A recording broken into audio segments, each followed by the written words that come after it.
kajian hati. Oke, baik Ustadz. Selanjutnya kita juga akan ada yang bertanya lagi nih Ustadz. Kita berikan kesempatan untuk Teteh Lita Rahma. Assalamualaikum warahmatullahi wabarakatuh. Waalaikumsalam warahmatullahi wabarakatuh. Perkenalkan Ustadz, nama saya Lita dari Semarang. Izin sedikit bercerita Ustadz. Jadi saya pernah menikah dengan seorang laki-laki di tahun 2019. Namun pernikahan kami kandas di tahun 2021 Ustadz.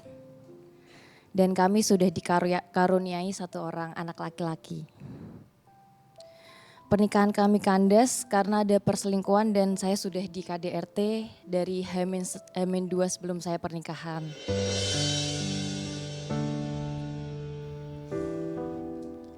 Saya di KDRT karena mantan suami saya cemburu buta Ustadz dengan melihat foto saya yang ada di Google dengan mantan pacar saya yang sudah meninggal waktu dinas helikopter di Poso tahun 2016.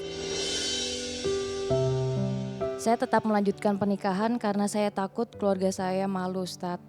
Saya berpikir setelah menikah akan menjadi lebih baik. Namun setelah menikah setiap minggu selalu ada KDRT di rumah tangga saya Ustadz. Saya di KDRT dari verbal sampai non-verbal Ustadz. Paling parahnya karena mantan suami saya seorang anggota di suatu institusi. Saya pernah di Ustadz. Saat saya hamil 5 bulan dan perut saya pernah waktu saya hamil. Sampai dikejar menggunakan sampai dilempar barang pecah belah Ustadz. Setiap saya di KDRT pun mertua saya juga mengetahui karena saya selalu bercerita dan mertua saya hanya bilang kalau tunggu saja setelah melahirkan pasti akan berubah. Setelah seminggu melahirkan, suami saya tahu bahwa saya sempat mengunjungi rumah orang tua di Semarang. Kemudian saya langsung saya dibuat seperti tersangka Ustadz, dikalungin papan kardus yang ditulisin saya tukang bohong karena saya mampir ke rumah orang tua saya. Yang kedua, saya tidak pantas menjadi ibu dari anak saya Ustadz. Setelah di KDRT, saya juga tidak diperbolehkan menemui dan mengasihi anak saya Ustadz. Puncaknya setelah 40 hari kelahiran anak saya, karena saya sudah merasa tidak kuat menanggung beban dan tekanan saat itu, saya memutuskan untuk keluar dari rumah tersebut tanpa izin suami atau mertua saya Ustadz. Dan kembali ke rumah orang tua di Semarang. Saya minta tolong kakak kandung dan orang tua saya untuk menjemput secara diam-diam. Saya berkomunikasi juga tidak melalui WhatsApp, melainkan melalui saya membuat email dan Instagram baru. Karena WhatsApp saya semua waktu itu disadap. Dan saya memberitahukan ke orang tua saat menjemput jangan membawa kontak yang suami saya tahu karena semua sudah dicek lokasi semua Ustadz. Dan saya berhasil berusaha kabur dari setengah 10 pagi dan sampai akhirnya saya bisa kabur di setengah 4 sore itu Ustadz.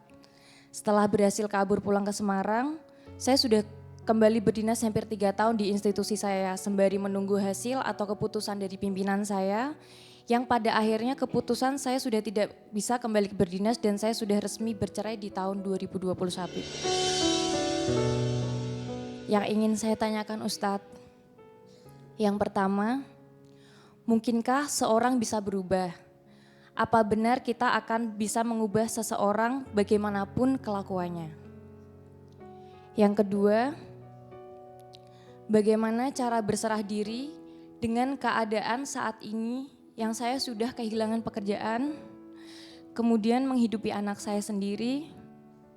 Saya kadang masih berpikiran, apakah keadaan seperti ini memang sudah menjadi takdir yang sudah digariskan oleh Allah Subhanahu wa Ta'ala Ustadz. Terima kasih Ustadz. Wassalamualaikum warahmatullahi wabarakatuh. Bunda.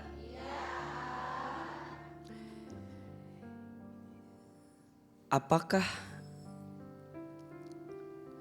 seseorang itu bisa berubah dalam hidupnya? Tentu jawabannya ya tergantung. Kalau dia punya niat, punya azam, kesungguhan untuk berubah, maka dia bisa berubah. Dan yang bisa merubah seseorang itu adalah dirinya dan Allah Subhanahu wa ta'ala. Innallaha la yughayyiru ma biqaumin hatta yughayyiru ma bi anfusihim. Sesungguhnya Allah tidak akan merubah keadaan satu kaum. Allah tak akan merubah keadaan seseorang kecuali dia yang merubah keadaannya sendiri. Maka kalau mbaknya bertanya, bisa berubah nggak ini orang? Bisa, tapi dengan satu syarat. Memang dia berazam mau berubah, sungguh-sungguh mau berubah. Dan perubahan apa yang pertama kali? Perubahan untuk dia makin dekat dengan Allah Subhanahu wa ta'ala.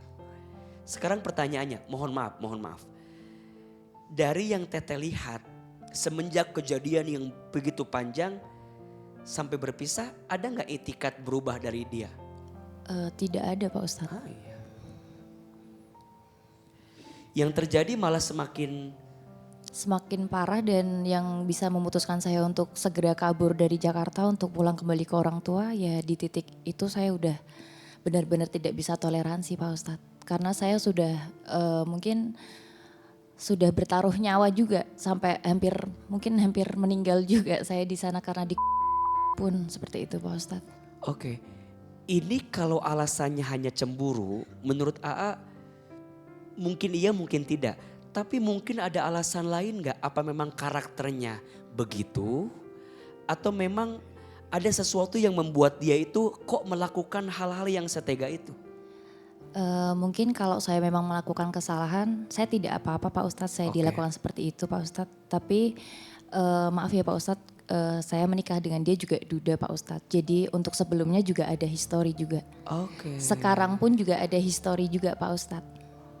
Jadi untuk yang selanjutnya ini juga dia sudah menikah, tapi ada juga yang menghubungi saya. Jadi sudah sama, polanya sama Pak Ustadz. Karakter berarti memang begitu.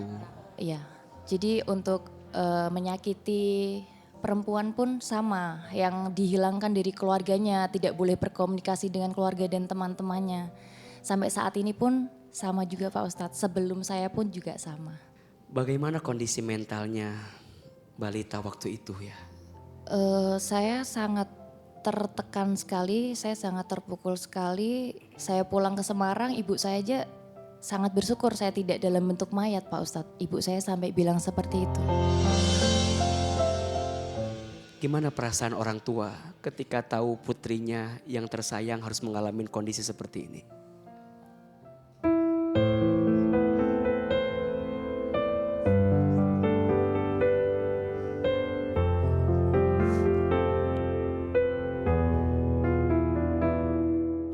Waktu saya umur 5 bulan, dia sempat, sebenarnya saya tidak pernah bercerita saya di KDRT waktu saya awal menikah itu Ustadz. Tapi dia setelah saya di KDRT itu pun ada adik kandung saya Ustadz di Jakarta, itu pun menjadi korban juga, adik kandung saya. Kan ikut saya untuk nemenin saya di Jakarta, hanya ada adik kandung saya di Jakarta. Laki-laki? Perempuan juga Ustadz. Hanya 6 bulan, saya kan di sana hampir 1 tahun, kalau adik saya hanya 6 bulan waktu itu. Tapi pas waktu saya masih hamil 5 bulan itu kan adik saya masih di Jakarta. Itu juga yang dia cemburu buta hanya melihat foto seperti itu, tiba-tiba dia, terus habis setelah KDRT saya, dia videoin saya dan dikirimkan ke orang tua saya Ustadz. Jadi saat itu juga saya cuman khawatir orang tua saya langsung sakit atau gimana, tapi ternyata alhamdulillah sampai saat ini orang tua saya masih sehat Ustadz. Videonya isinya? Dia dengan, ada Pak Ustadz, kami ada videonya juga, dan itu saya sudah dikata-katain pokoknya yang kayak seperti itu Ustadz. Terus dan saya dalam keadaan sudah, motor tuh udah jatuh semua, ada saus di tembok semua, pokoknya udah yang dilempar pakai barang pecah belah seperti itu Ustadz. Terus sampai yang ngatain, ini Bu anakmu yang kayak malu-maluin ibu bapaknya yang haji, seperti itu juga Ustadz.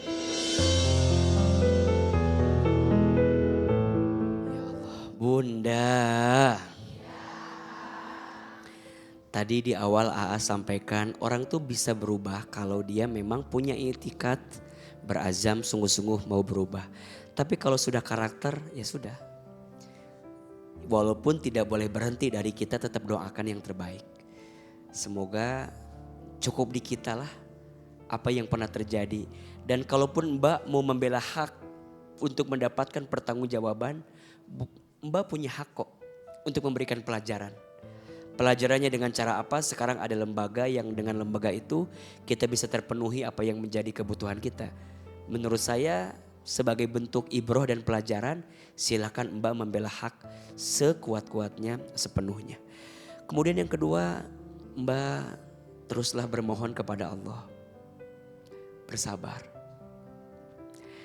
Allah tidak mungkin mengirimkan skenario hidupmu patah kecuali Allah sedang menyiapkan cahaya di balik patahan itu dalam setiap kebaikan. Sekarang fokus dulu mungkin lebih ke sembuhnya dulu, pulihnya dulu. Pelan-pelan sembuhkan luka dengan hati yang terbuka. Terbukanya ya tentu kepada Allah, deketin Allah. Biar Allah dengan segala takdirnya akan mengirimkan banyak hal-hal yang baik setelah ini semua. Sekarang mah menurut AA ada 3 I yang perlu kita kuatin. I yang pertama iman. Di hati tuh imannya kudu kuat banget. Biar ketika kita rapuh terjatuh tuh gak ada sandaran lain kecuali ke Allah. Baliknya ke Allah, nyendernya ke Allah, mintanya ke Allah. Yang kedua ilmu. Perempuan harus disibukkan dengan ilmu. Kalau perempuan tidak disibukkan dengan ilmu, maka perempuan akan disibukkan dengan perasaan-perasaannya, prasangka-prasangkanya, insecure-nya, overthinking-nya. Maka sibukkan dengan ilmu. Kakak belajar lagi, deketin Allah dengan belajar lagi agar kita bisa lebih tenang dalam hidup. Yang ketiga I-nya istiqomah. Jalan terus dalam kebaikan, rizki diikhtiarkan, pelan-pelan bisa mulai buka usaha. Yang penting kita yakin Allah gak mungkin menghantarkan Mbak pada situasi sekarang. Kecuali hati dan pundak Mbak kuat dengan semua itu. Ujian itu cara Allah menghapuskan dosamu. Ujian itu cara Allah mengangkat derajatmu. Ujian itu cara Allah menjadikanmu makin dekat dengan Allah. Ujian itu caramu belajar bahwa hidup memang tempatnya ujian. Sampai nanti kata Allah waktunya pulang. Ya ayyatuhan nafsul mutmainnah irji'i ila rabbiki radiyatan mardiyah fadkhuli fi ibadi wadkhuli jannati. Wahai hambaku yang berjiwa tenang. Percis apa yang Bunda tadi sampaikan. Ustadz, gimana biar tenang? Ternyata kita kembali kepada Allah yang disapa hamba yang jiwa tenang. Kenapa dia tenang? Iya, karena dia sudah selesai dengan semua urusan dunianya. Dia udah gak stres lagi, gak capek lagi, gak gelisah lagi. Sudah selesai. Makanya tadi Bunda tanya, sampai kapan ini semua? Ya kalau Bunda masih hidup mah terus begitu Bunda. Tinggal pertanyaannya, ridhonya kita dengan segala apa yang Allah hadirkan. Maka sekarang Bunda minta sama Allah biar ridho sesulit apapun keadaan yang Allah berikan. Angkat kedua telapak tangan. Ini doa yang bisa Bunda baca agar Bunda dikasih ketenangan hati. Bismillahirrahmanirrahim. Allahumma inni as'aluka nafsan bika mutmainnah tu'minu biliqa'ika wa tardha biqadha'ika wa taqna'u bi'ata'ika. Ya Allah, sesungguhnya aku memohon kepadamu hati yang tenang bersamamu, hati yang yakin berjumpa denganmu, hati yang ridho menerima takdirmu, hati yang merasa cukup dengan semua pemberianmu. Amin. Kita doakan yang terbaik ya. Mudah-mudahan Mbak Lita Allah berikan kesabaran, Amin. berikan keikhlasan, Dan semoga setelah ini ada jalan keluar terbaik untuk balita dan anak. Amin ya rabbal alamin. Takut Kak, udah takut banget. Karena kayak mau nanyain apapun tuh karena kita udah dalam keadaan tertekan seperti itu, kayak udah takut banget Kak. Mau nanyain apapun tentang apapun aja udah takut, kayak di sana tuh cuman diem. Nggak berani kemana-mana pun juga nggak berani kalau nggak sama dia, sama mertua, sama orang-orangnya dia itu juga nggak boleh keluar. Jadi saya tuh nggak ngerasain kebebasan apapun waktu saya setelah menikah. Dari psikolog bilang, kamu harus sembuh dari hatimu sendiri. Nanti kalau dari obat terus, nanti kamu akan ketergantungan seperti itu. Mau minta maaf ke diri sendiri, terus mau peluk diri sendiri buat apa yang terjadi selama ini. Pokoknya kamu udah hebat.